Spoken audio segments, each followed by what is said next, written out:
You're listening to Midlands Today with me, Adrian Smyth, in for Will Faulkner, who is preparing at the moment for his big day tomorrow. So again, finally, I just want to say best of luck to Will and Alex as well for their marriage tomorrow. Hopefully everything will go well for them. Now, we're joined in studio by three people. We're here to talk about a brand new production of a play that's been around for at least the best part of the last decade, but it's having its premiere, I think. Is it right, in Edenderry at the moment, Eugene? Yes, it's the first time the play has been to Edenderry, and the play was written about it's about Edenderry. It's set in Edenderry. I'm from Edenderry, so it's very exciting to have the play home. Sure. It was done in the Abbey originally 10 years ago, and it's been done around Ireland, around Europe, and but this is the first time it's actually come home. Okay. So it's great to have it home. Right. So the play's called Eden.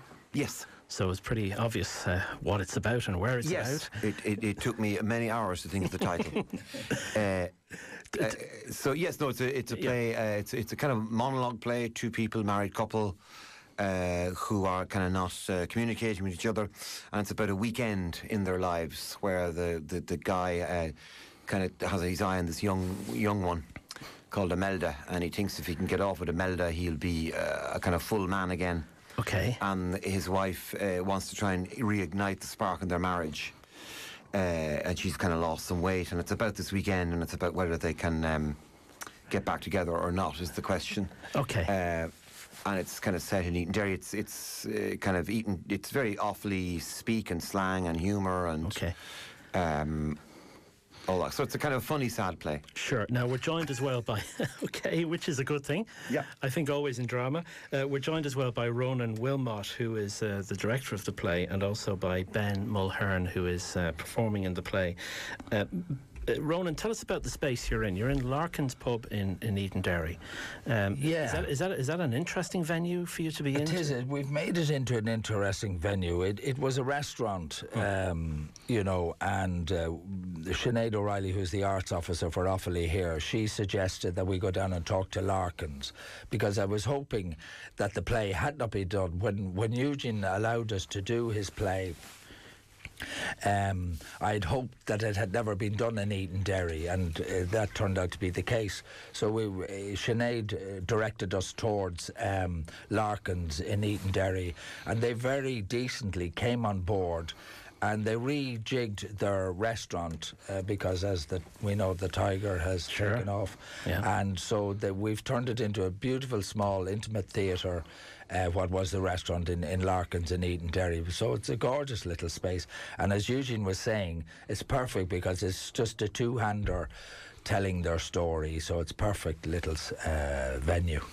Okay, we have a clip from some audience reaction from the show last night, so let's just have a quick listen to this, and then we'll come back and we'll have a chat with Ben, who's with us as well. I think anybody who would have seen the play Eden would be able to identify some of the people, if not them all. And I spoke to Eugene earlier, and he has been told by so many people that have seen the play up to date that who they think certain characters are. So he's got multiple nominees for a number of characters. So it depends what each individual takes from it and who they can identify. But certainly I would recommend everybody around Edenderry to actually go and see it. It's a fantastic play, huge endeavour by Dublin Theatre Company to actually put it on here, and deserve huge support from the area. Did you have a day in Max when you were young? Let's say I shall remain stum on that one. Absolutely wonderful. Everyone has got to come and see this. Most fantastic piece of writing, fantastic performance. It's just so moving, just wonderful. I can't say any more, just wonderful. And it's a two-hander, hard work for people. Absolutely hard work for the people on stage, but for sitting in the audience, such a joy. You're just sucked in by just the most wonderful performance I think I've seen in such a long time. It was brilliant, really brilliant. I spoke to you during the interval, and you were saying at that stage already you wanted to come back and see it. Oh yeah, absolutely. I will come back, and I'll be telling everybody to come back. It's just amazing, so worth seeing, and the whole setting, it's just fantastic. Ben, there seems to be some sympathy for you there as a one performer in a two-hander. How difficult is it to carry a performance like this? It's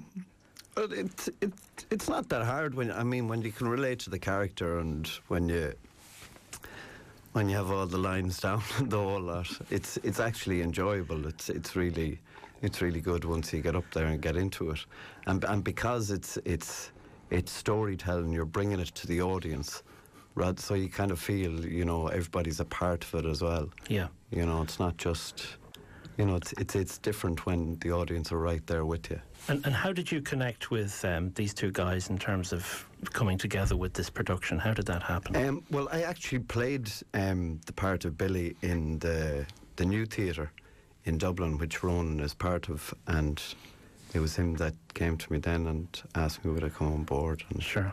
Okay. And he said Edenderry and the whole lot. It made it a lot more exciting and frightening. Yes. Yeah, Hazel, who plays Hazel McLeod, who plays his wife in it, she was in another production. Yeah. So I've described myself. I'm a bit like Alex Ferguson, you know, Manchester United.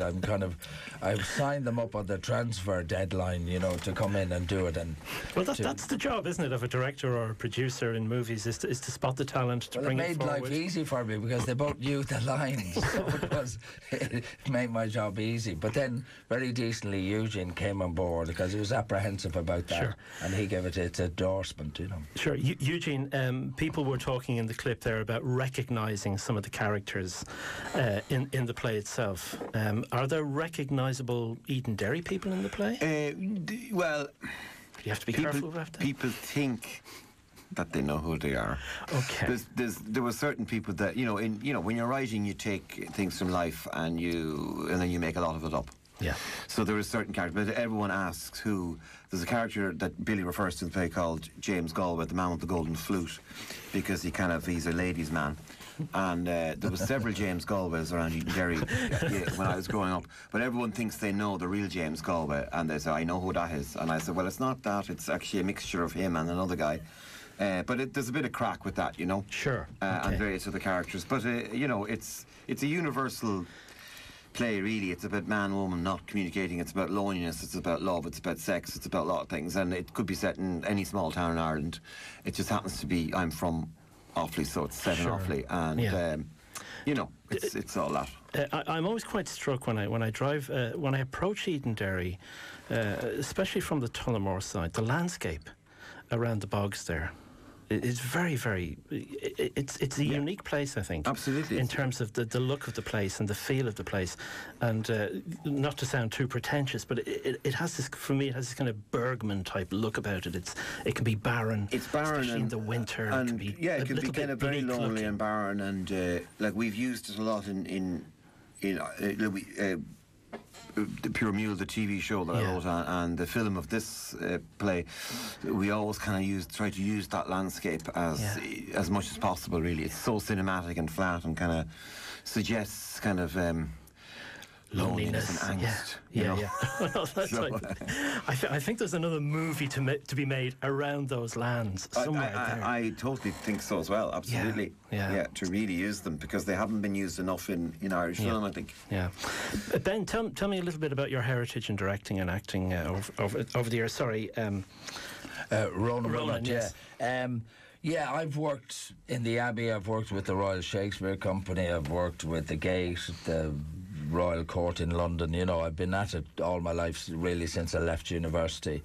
But I'm an actor and a director. You know, I acted with those companies that I've just mentioned.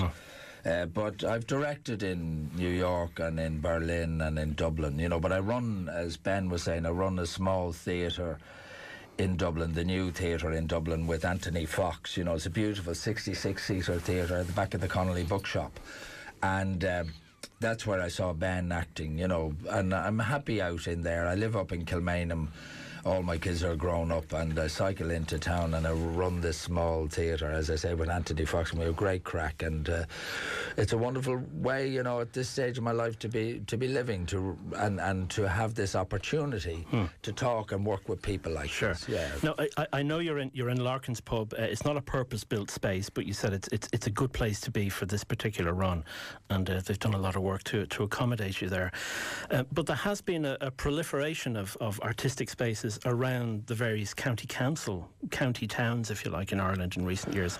Has that been a boost to theatre in general? It's a good thing and it's a bad thing. You know, it's a good thing, yeah, sure, that the venues are there, but in some cases, you know, they some people thought that they were building the Gulbenkian kind of museum or theatre, you know, it's way over the top. And consequently, they don't have the atmosphere. They're not rooted in the community. And that's the beauty of what we're doing. I'm not just saying that just to kind of build up the thing, but we're right in the centre of town. It's a pub that everyone knows. But yeah, these venues are around, and I've performed in them, etc. But some of them are way over the top for where they're situated. But that was the Celtic Tiger gone feckin' mad. They thought that, you know, as I say, that they were building Stratford upon Avon, you know, in the middle of Carlow or someplace. Yeah.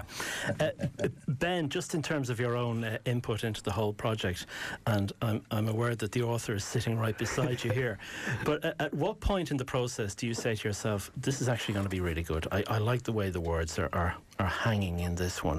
When does that begin to happen for you?